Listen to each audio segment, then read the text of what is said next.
The royal family has gathered in Scotland for their annual summer break at Balmoral.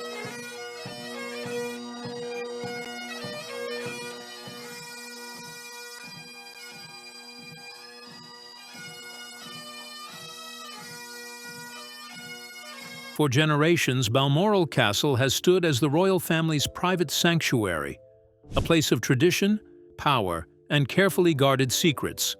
Yet behind its majestic walls, an unsettling story has emerged, one involving the very staff sworn to keep the palace running in perfect order. Several maids abruptly left their posts, and their departure was anything but ordinary. Whispers of toxic conditions, hidden tensions, and shocking truths now surround the castle. So, what really forced them out? This answer will truly blow your mind. Endless hours, invisible lives. Life for staff at Balmoral is relentless, shaped by long hours, strict rules, and flawless precision. Shifts often stretch to 18 hours, beginning as early as 5 a.m., long before the royals stir. Every detail, beds that appear untouched, garments laid perfectly, breakfasts timed to the second, must be executed with exact care. From dawn until the royal family retires, staff labor unseen, ensuring curtains hang flawlessly. Cushions look inviting yet unused, and every plate sits in precise alignment. A single mistake is more than an error. It is a break in a centuries-old tradition of order and perfection. The meals, for instance, are a spectacle of invisible artistry. Breakfast, lunch, tea, and dinner must appear flawless, as though they had magically appeared on silver trays. The toast must be golden, but never too crisp. The eggs perfectly shaped, the fruit sliced with exact symmetry. It is not enough for food to be delicious. It must be staged like a performance, worthy of a monarch's gaze. When the table is cleared, laundry calls. Every shirt is washed, starched, and folded so immaculately, it seems never to have been worn at all.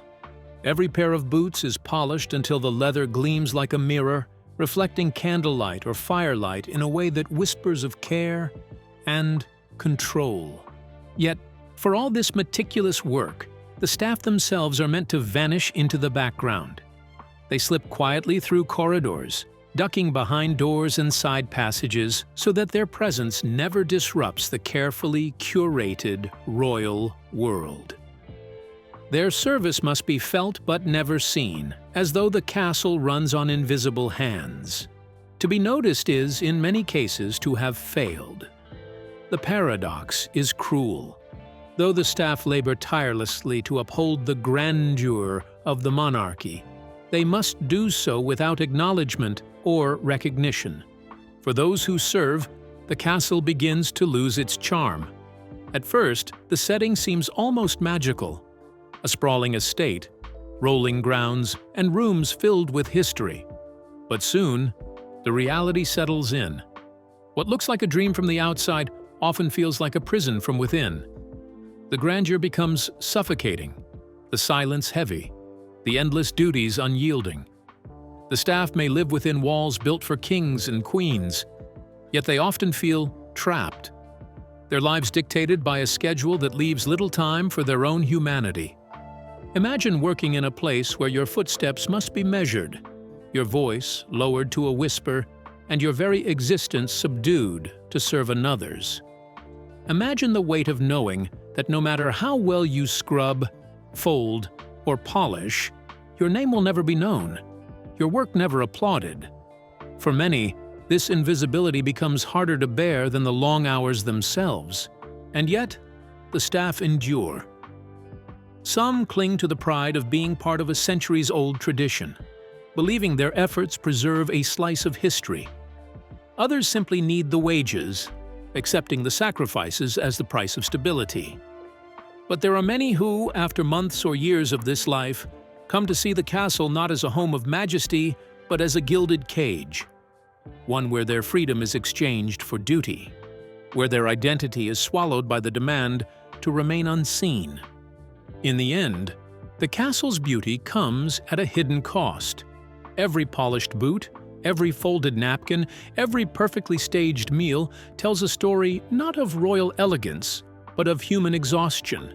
Behind the walls of privilege and power lies a workforce bound by tradition, discipline, and silence. People whose lives, though spent in service of history, are often written out of it.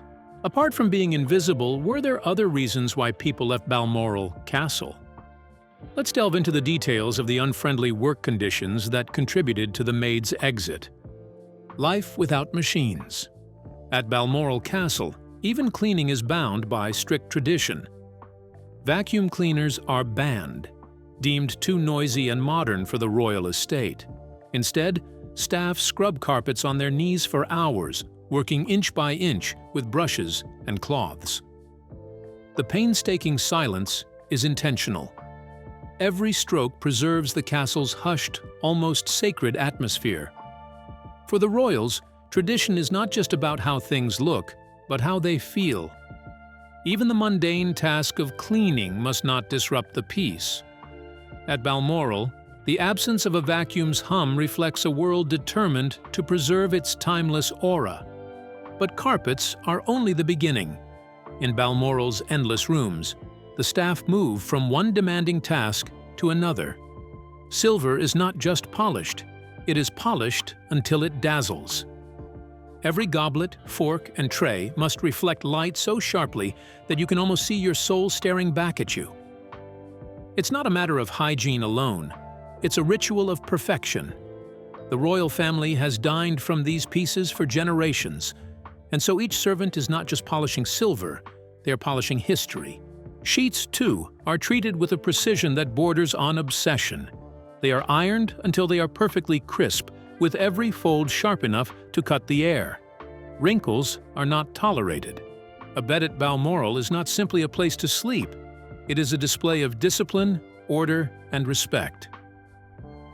The guests who stay here, often heads of state and foreign royalty, must feel that they are resting not in an ordinary bedroom, but in a space touched by ritual care and timeless dignity. Then there are the floors. Scrubbing them is not the quick mop and bucket routine most people are familiar with. At Balmoral, the wooden floors are scoured by hand until they gleam like polished mirrors. Hours are spent crouched over, cloth in hand, moving rhythmically back and forth, turning dull planks into glowing surfaces that catch the light of chandeliers. The work is tiring, repetitive, and merciless on the body. Knees ache, hands burn, backs strain. Yet the result is breathtaking. Visitors often marvel at how pristine Balmoral looks, but few realize the human cost hidden behind that perfection. For the staff, exhaustion is part of the job description. Days often stretch long into the night, with little rest in between. Yet complaints rarely escape their lips, because in Balmoral, tradition speaks louder than comfort. Every bead of sweat, every sore muscle is seen as a contribution to something greater, the preservation of the past. The castle is not just a home, it is a living museum. And unlike most museums, where ropes and glass separate visitors from history, Balmoral demands that history be lived, touched, polished, and scrubbed daily. This commitment to tradition means that the castle's grandeur is preserved not just by the stone walls and towering turrets, but by the endless, meticulous labor of the people who serve within. The walls hold stories of monarchs past, but the shine on the silver, the crispness of the sheets, and the glow of the floors tell their own silent tale. A tale of discipline, sacrifice, and an unwavering respect for heritage. Of course, this raises a question. Why cling so fiercely to such grueling methods in a world where machines could make life easier? For the royal household, the answer lies in symbolism. Machines may save time, but they cannot replicate the devotion, the discipline, or the reverence that manual labor represents. A buzzing vacuum would reduce the process to mere cleaning, but scrubbing on one's knees transforms it into an act of loyalty, an offering of effort to the crown. In this way, tradition is not just remembered, It is felt physically in the aching joints and weary hands of those who serve. And so, Balmoral remains a place where time stands still. Its traditions are etched not only into its architecture, but also into the very routines of daily life. The castle breathes because people continue to preserve it the hard way. Every corner that sparkles, every bed that feels impossibly perfect, every carpet that looks untouched by dust, all of it comes from the same source: sweat, persistence, and a reverence for tradition so strong that it outweighs convenience. In the end, Balmoral is not kept alive by machines or shortcuts. It endures because of people. People who kneel on its floors, who polish its silver, who iron its sheets, and who sacrifice comfort in the name of preserving something timeless. The past, here, is not just remembered. It is scrubbed, polished, and carried forward, one aching hand at a time. What makes Balmoral so special? Could it be the legacy behind it, or the architectural feat? Let's dive into the details of the hidden world behind the postcard image walls. Inside Balmoral Castle. Balmoral Castle is often painted as a dreamy retreat, the kind of place you'd find on a postcard. Nestled among Scotland's sweeping hills and surrounded by thick forests, it seems like the perfect escape for the royals. To the outside world, it's a vision of peace, rolling landscapes, crisp country air, and the calm of deer-stalked estates and ancient hunting lodges. It's a place where the royal family retreats from the flashing cameras and endless ceremonies of London, a place where time itself appears to slow down. But while the setting might look idyllic, what goes on behind those granite walls tells a very different story. Step inside Balmoral, and you quickly realize it is not just a home. It's a machine fueled by rules, rituals, and centuries-old traditions. The grandeur masks an atmosphere that is at once disciplined and suffocating. For the staff who work there, life is not all charm and beauty. It is a world run by rules so old, so rigid, that they seem plucked straight from another century. And yet, they remain unshakably in force. Every corridor whispers with history. Every polished table gleams not just from wax, but from hours of silent labor. The servants' hands never truly rest because in Balmoral, perfection is not a goal, it's a requirement. Even an empty room carries weight. It is not just furniture and walls, it is a space charged with invisible expectations. Rules dictate that maids must curtsy to these vacant rooms, as if bowing to the ghosts of royalty who once passed through. To an outsider, such gestures might look bizarre, even absurd. But within the castle, they are a sacred ritual of obedience, a reminder that tradition is bigger than the individual. The strangest part is how ordinary such rules become for those who live under them. Staff move with practiced precision, their footsteps quiet, their eyes lowered. Every action, a blend of respect and restraint. They do not question why vacuum cleaners are forbidden or why certain cleaning methods must remain painfully manual. To them, it is simply the Balmoral way, a way carved out by history and held together by loyalty. The castle is more than stone walls. It's a stage where power and tradition play out daily, and the actors, the servants and attendants know their roles by heart. To falter is to risk not just a reprimand, but the weight of centuries pressing down on your shoulders. Imagine scrubbing a floor on your knees for hours, knowing that any slip, any mistake, could ripple through a chain of disapproval that leads all the way to the royals themselves.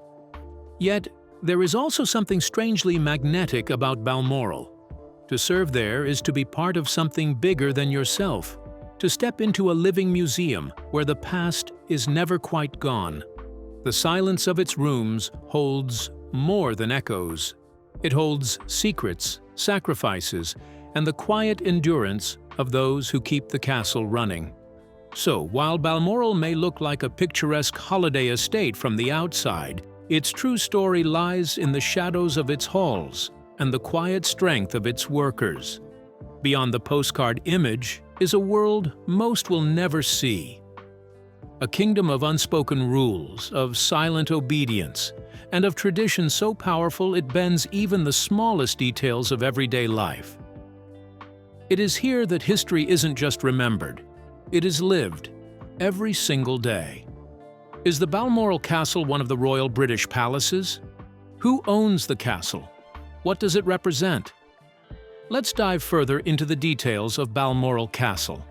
A royal home, not a palace. Balmoral is unlike any of the monarch's official residences.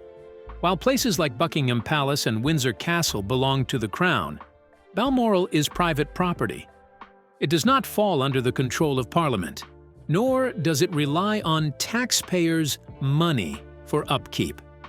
Instead, Balmoral carries with it a story of personal ownership, family inheritance, and the quiet traditions of the British royal family.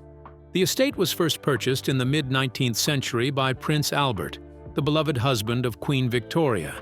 He acquired it as a private retreat for his wife, a place far removed from the public gaze and the stiff formality of London. Unlike official palaces, Balmoral belonged to them as a family home, secured with Albert's own funds. Because of this, revenues from the estate were never linked to Parliament or the public purse, unlike Crown properties governed by the Civil List Act of 1760. In short, Balmoral was Victoria and Albert's personal sanctuary, free from political interference and financial oversight. When Queen Victoria died, the estate passed down the family line. By 1936, ownership rested with Edward VIII, who inherited Balmoral and also Sandringham House in Norfolk upon his accession to the throne. But that year turned out to be one of the most dramatic in modern royal history. Edward's decision to abdicate in order to marry Wallis Simpson shook the monarchy to its core. In giving up the crown, he relinquished many privileges, but not his private property. He kept Balmoral and Sandringham, both of which had come into his possession by right of inheritance. However, Edward's abdication created a delicate problem. He was no longer king, yet he owned estates closely tied to royal tradition. To resolve this, a financial settlement was drawn up. Under its terms, Edward's younger brother, who became George VI, bought Balmoral and Sandringham from him. In this way, the estates remained linked to the reigning monarch rather than drifting into the hands of a former king living abroad. It was a careful compromise, preserving both family continuity and the symbolic role of these cherished royal retreats. George VI treasured Balmoral, and when he died in 1952, his daughter, Elizabeth II, inherited it. For the late Queen, Balmoral was more than a property. It was her heart's refuge. Friends, family, and close aides have often remarked that Elizabeth seemed most at ease in Scotland, dressed in tweeds, walking the rugged hills, or attending the Highland Games. Balmoral was where she shed much of the weight of ceremonial life and became simply Lilibet, surrounded by dogs, horses, and grandchildren. The estate remained hers until her death in 2022, after which it passed seamlessly to her eldest son, now King Charles III. Though the property is still private, its management is not entirely in the king's hands. Instead, Balmoral is overseen by trustees, acting under legal instruments known as deeds of nomination and appointment. This arrangement ensures that the estate is managed professionally and sustainably, preserving it for future generations of the royal family. What makes Balmoral unique is not only its legal status as private property, but also the emotional significance it carries for the Windsors. Unlike the grand halls of Buckingham Palace, Balmoral is deeply personal, steeped in family history. It is where monarchs escape the relentless glare of public life, where laughter and arguments echo not through throne rooms, but across dinner tables and drawing rooms. It is both a symbol of royal continuity and a rare reminder that behind the gilded facade of monarchy lies an ordinary family with a need for home, retreat, and belonging. From Prince Albert's original purchase to King Charles III's present stewardship, Balmoral has remained a private jewel in the royal crown, protected, cherished, and passed down like a treasured heirloom. It is, in essence, a place where the monarchy is most human, and where its story is most quietly but powerfully told. When you think you've heard it all, one of the weirdest reports from Balmoral Castle still stands. What could be more mind-bursting than the aforementioned? Let's find out, bowing to empty rooms. Among the long list of strange and old-fashioned traditions at Balmoral Castle, perhaps none feels more unusual than this. The requirement for maids to curtsy, even when no one is in sight. Imagine stepping quietly into a room, hands full of linens or cleaning supplies, only to stop mid-stride, bend your knees gracefully and bow toward an empty chair or a space where no figure stands. The royal you are expected to honor has already walked out. Perhaps minutes ago, perhaps hours ago, yet the ritual remains. You bow not to the person, but to the absence, the echo they have left behind. It sounds absurd at first, almost like something out of a play where invisible characters share the stage. But within the walls of Balmoral, this practice is no laughing matter. It is not done for efficiency, and it certainly does not make the maid's work easier. The act is purely symbolic, and that is precisely the point.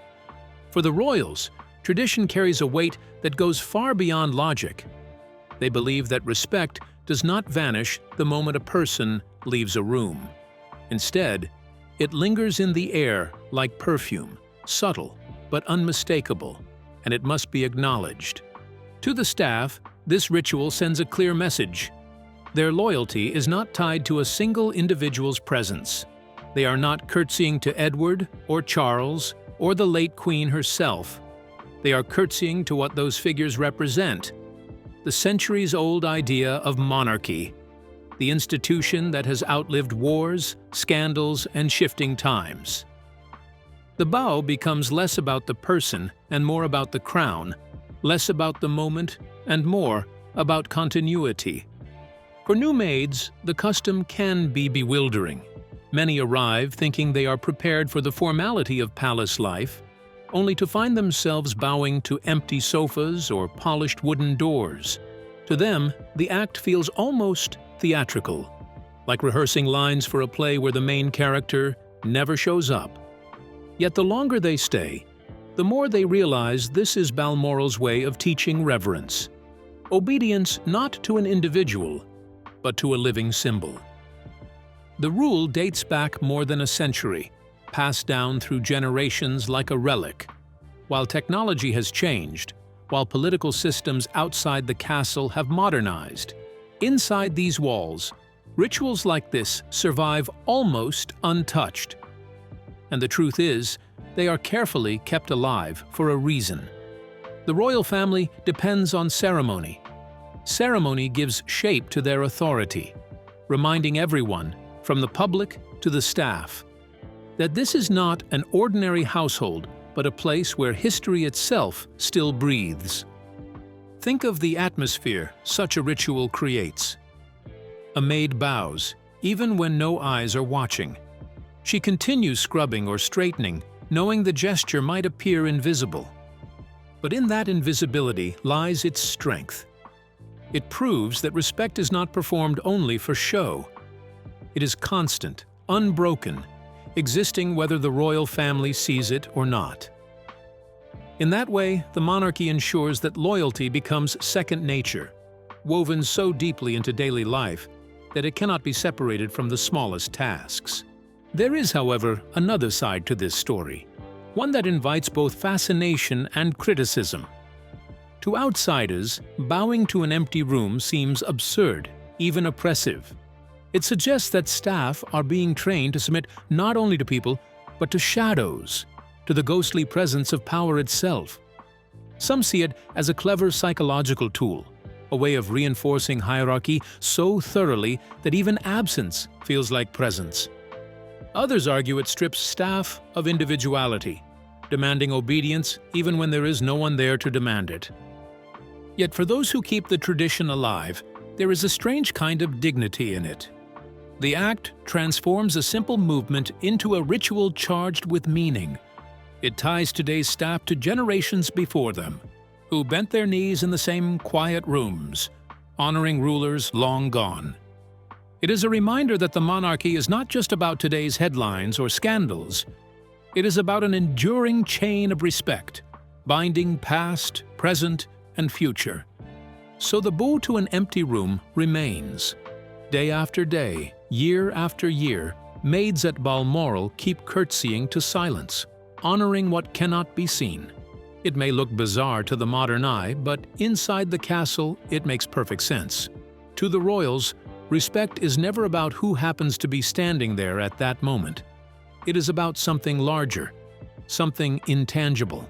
Respect, they believe, clings to the very air, and through rituals like this, it is kept alive. In the end, the curtsy at Balmoral tells a bigger story. It shows how tradition, however strange, can outlast reason. It reveals how power is preserved not only through law or politics, but through daily habits, small acts that shape how people think and behave. To the staff, it is a constant reminder. They do not serve a person, they serve an institution. And at Balmoral, even an empty room can command a bow. Are the harsh treatments deliberate, or traditions that must be respected? Could the maids bear more weight of the tradition than the royals? Let's dig into the traditions that blows minds. The silent weight of tradition. Every rule at Balmoral Castle feels heavy with history, as though the stone walls themselves are whispering reminders of centuries gone by. To anyone looking in from the outside, these customs might appear almost laughable. Maids dropping into a curtsy before an empty chair. Carpets scrubbed painfully by hand because vacuum cleaners are forbidden, and staff slipping out of sight the moment a royal approaches. Yet, to the monarchy, these are not pointless quirks. They are sacred rituals, woven into the very fabric of royal life. Each act, no matter how small, reinforces the idea that the crown is timeless, untouchable, and bound by tradition. For the staff, however, the reality is far less glamorous. Their lives are shaped by long hours, endless duties, and the unspoken demand to be invisible. They are both protectors of this elaborate performance and prisoners of it. To serve at Balmoral is to surrender much of one's personal comfort, dignity, and even identity, all for the sake of preserving an image. The paradox is striking. The castle, with its rolling landscapes and majestic towers, stands as a symbol of privilege, yet within its walls, ordinary men and women endure a grueling existence. They wake before dawn, polish every surface until it gleams, and follow rules so strict that even the smallest mistake can feel like a betrayal of the crown itself. To the royals, this strict adherence ensures continuity. To the servants, it can feel like an endless chain, binding them to traditions that were created long before they were born. And yet, there is pride hidden in the hardship. To serve in Balmoral is to carry on a legacy, to be part of a living museum where every gesture matters. Many staff members know that their names will never appear in history books, nor will they be remembered in portraits or plaques. But their unseen work keeps the royal image spotless. They are the invisible threads that hold the tapestry together, ensuring the monarchy remains unblemished in the public eye. Still, the cost is undeniable. Behind the grandeur of Balmoral lies a quieter, harsher truth. The burden of maintaining royal perfection does not fall on kings and queens alone, but on those who stand in the shadows. The staff pay the price daily, sacrificing their ease and sometimes their spirit, so that tradition marches on without a crack. In the end, Balmoral is not just a castle, it is a stage. The royals play their roles before the world, but it is the staff, often unseen, who make sure the performance never falters. They uphold traditions that may seem absurd, but in doing so, they keep alive an unbroken chain of reverence, stretching back through the centuries. It is a life of devotion and restraint, one that binds them tightly to history, even as it quietly erases their own. So, what do you think about the mind-blowing experience that sent Balmoral Castle's maids packing? We would love to hear your thoughts in the comments below. Don't forget to like and subscribe.